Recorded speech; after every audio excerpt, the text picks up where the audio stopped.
Hi and welcome to another video update from the Fire Brigade Union here in the Union's head office in Kingston. We're joined by General Secretary Matt Rack to discuss the publication of the results of a consultative ballot which was run by the Union into a controversial proposal by employers over pay and condition. Matt, first of all, it was a controversial proposal put forward by employers. Tell us why, and actually give us a bit of background as to why the Union ran this ballot.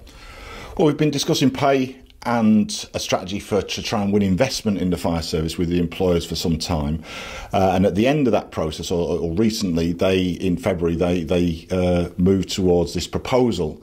And I think it did take us aback somewhat because the Executive Council immediately thought there was no way we could accept any such proposal because it was open-ended, it would allow unilateral changing of contracts, unilateral imposition of local work, because the pay proposal wasn't actually a pay offer, there was no guarantee of it, a whole host of reasons.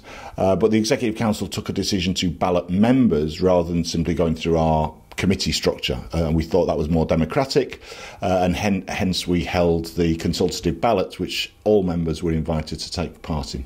OK, Matt, as you say, a whole host of problems with this proposal, hence the ballot. I've got the results here. So it was a 58% turnout from FBU members. In regard to the first question, which was about rejecting the employer's proposal, there was 97% of members who voted to reject that proposal. In regard to the second question, which was about continuing the Union's broader pay strategy, 86% supporting that. What's your reaction to these results? I think we're very pleased with the results. The Executive Council's been discussing them and are very pleased with the results all across the board. I think we need to bear in mind this is not a legal ballot, it's not an industrial action ballot. We did run it at very short notice. Normally we would build a campaign towards a ballot. We ran this at very short notice and it was only a 3-week ballot. So lots of members would have probably a bit taken aback that they were being balloted. But nevertheless the turnout matches the requirements of the law if it was an industrial action ballot. So we've met the thresholds that we would need to meet if this was, for example, a strike ballot or an industrial action ballot. So we're pleased with that, and unions don't always do that. We've got a good record on turnout, so it's a good turnout. And in terms of the two questions, one, I think we were expecting an overwhelming rejection of the employer's offer, and we've got that. That's very useful and gives a clear message to us, gives a clear message to the employers and to governments. And then the question two on the union strategy, which is a strategy agreed by our conference. It's not the Executive Council strategy, a strategy agreed by delegates from across the union at our conferences over recent years. And it's very pleasing that 86% of our members have voted to endorse that strategy. So I think, again, we're very pleased with that. OK, Matt, so the results are out. It's very emphatic, I have to say. What are the next steps? What's the mechanics of taking this result forward?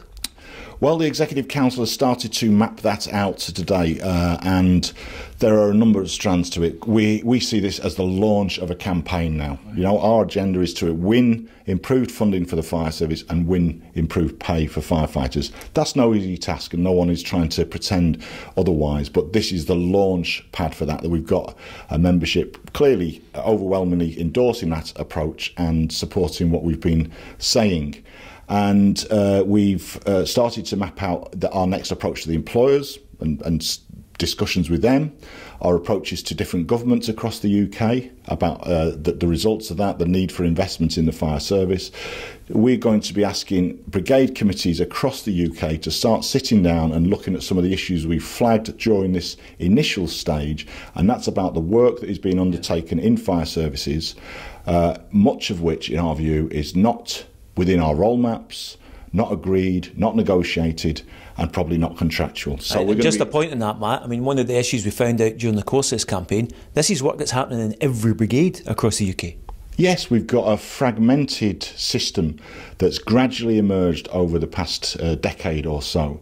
And part of what the Executive Council wanted to do, which is why the ballot was so important, is to send a message. Actually, we're sick and tired of this fragmented approach. We're happy to discuss with you as employers, but we will do it through negotiations nationally. Thanks very much, Matt. So a very strong message from the Union's General Secretary there. There's going to be further updates on this issue, and to get them, please go to our website, that's www.fbu.org.uk, or why not sign up to Roll Call, and that's an electronic system where we can send messages direct into your inbox. Just go to the website, scroll to the bottom and sign up to that.